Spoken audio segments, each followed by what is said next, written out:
Police are investigating a shooting incident which has left a male and female in hospital. The incident reportedly occurred around 12:45 this morning in the area of Soldier Road and Kennedy subdivision.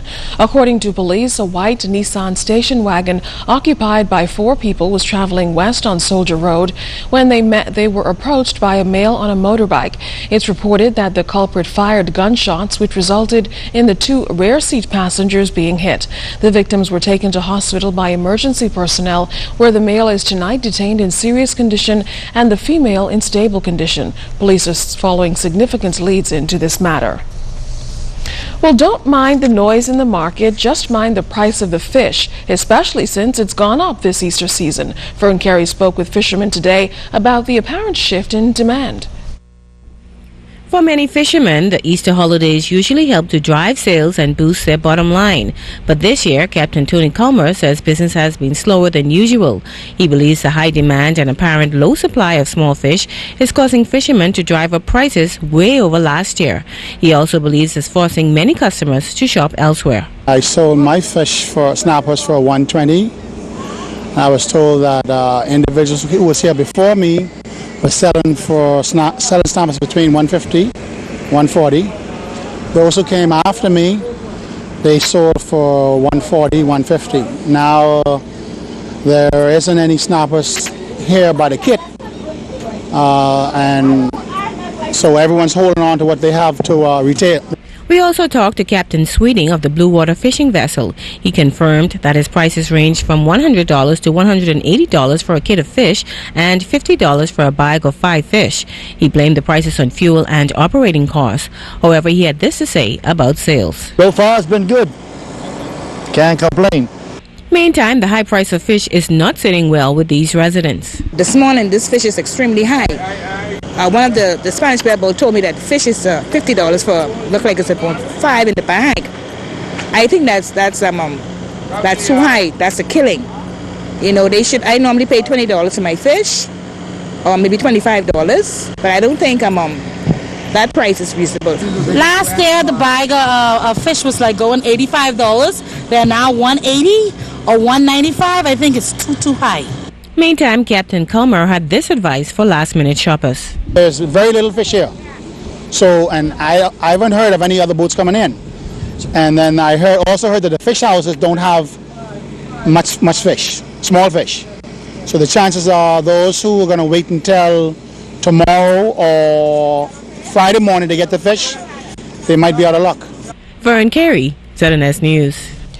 As work on the development of the new Pompey Square downtown takes shape, the project is getting some much-needed funding. Royal Bank has donated $25,000 to the development of the square, pushing its total contribution to the downtown revitalization project to $75,000.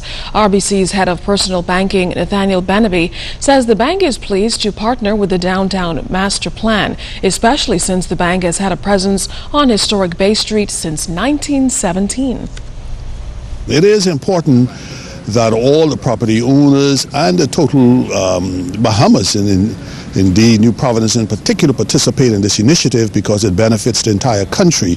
It's important to our number one tourism industry, and once this Pompey Square is finished, I think it will be very attractive to tourists, and indeed it will enhance our product and sell the Bahamas in a very wonderful way.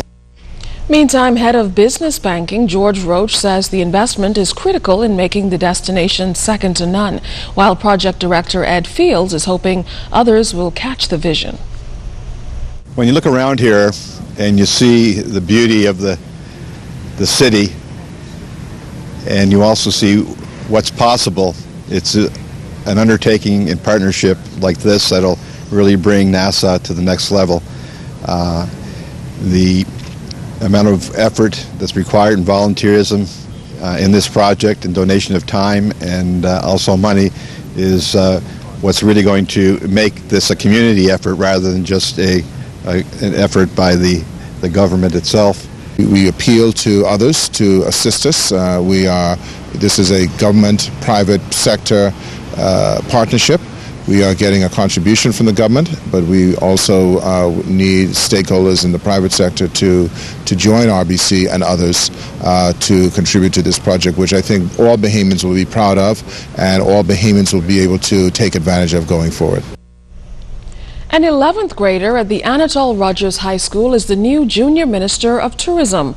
On Tuesday, Ianta Stubbs beat out a field of 14 contestants from around the country during the final test, a speech competition put on in collaboration with Toastmasters at the Holy Trinity Activity Center in Stapleton Gardens. National Coordinator of the Junior Minister of Tourism program at the Ministry of Tourism, Samantha Cartwright, says each year the potential candidates are becoming even more competitive. We had all students actually performing better than I expected. Sometimes you're a bit fearful knowing that the topics given required a little bit of preparation. But we're happy that at the end of the day, the students did what we expected because they're the brightest minds that we have in the tourism sector. And we look forward to what our future is going to have. If these are what the future of tourism is, we know that our future is secure. Now, this is the 10th Junior Tourism Minister competition. 4 boys and 6 girls who held the post. Stubbs says her goal is to inspire young people. I hope to build a bridge connecting tourism and the youths of this nation, because I've noticed that many youths do not know what tourism is, and tourism is important to our industry. So getting the message through to them is going to be in a fun and positive way is what my plan is to do. And for her win, the new Junior Minister of Tourism received a scholarship to the College of the Bahamas provided by the Bahamas Hotel Association along with $500 cash. Her school, Anatole Rogers, also awarded her $500. Among her activities over the next year, Ianta will spend a day shadowing the Minister of Tourism, and she'll attend the Caribbean Tourism Organization's Youth Congress in St. Kitts.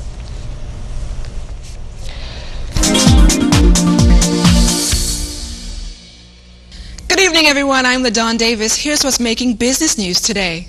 Ian Fair is the new chairman of the board at the Grand Bahama Port Authority. The announcement was made on Tuesday as Sarah St. George will assume the position as vice chairman. Fair will lead the port team in developing new strategies for growth and focus on maximizing opportunities for the island. Fair has a distinguished career of 46 years in the financial services sector. After investing some $200,000 in the opening of its second retail store earlier this week, the Bahamas Telecommunications Company, or BTC, is expecting to boost the sale of smartphones from the business and tourism sector. In international business news, smaller cars and low interest rates seem to have been the most appealing for buyers last month. We're told that last month the auto industry received its best monthly performance in almost 4 years. According to General Motors and Company, sales rose up by 12%, Toyota Motor sales climbed up by 15%, and Ford up by 5%.